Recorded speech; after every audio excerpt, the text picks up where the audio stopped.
It's probably one of the most iconic corners in F1. A track of kind of two halves. It's a very cool circuit.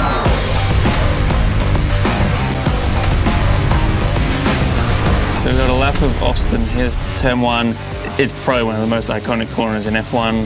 Massive uphill braking zone. Got no idea where the apex of the corner is.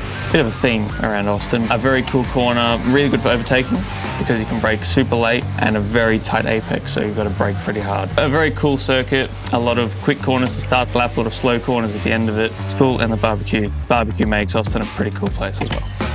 Coming into this section, this is probably the favourite part of the track. Very similar to Maggots and Beckett's at Silverstone. Very, very close to flat out the whole way through. You've got to be very precise. This section here going up the hill, you've always got to go a little bit slower than you kind of think because your tyres are on fire.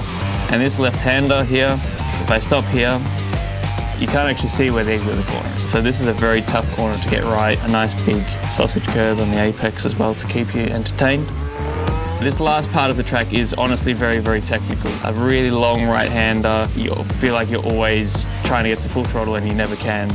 And then this one, again, you kind of never stop turning. And F1 cars or race cars don't really like to brake and turn at the same time. So it's a pretty difficult part of the track where you can really gain or lose a lot of time. A track of kind of two halves, very fast at the start, very slow and technical.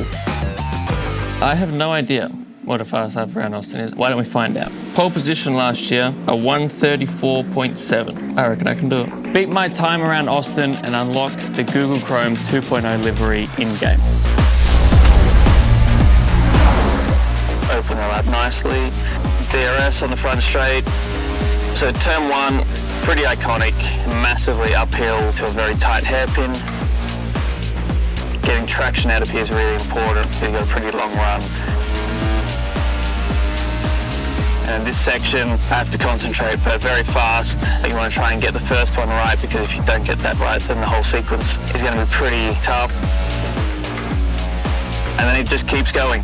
It gets slower and slower eventually. This one over the top of the hill, very easy to do track limits.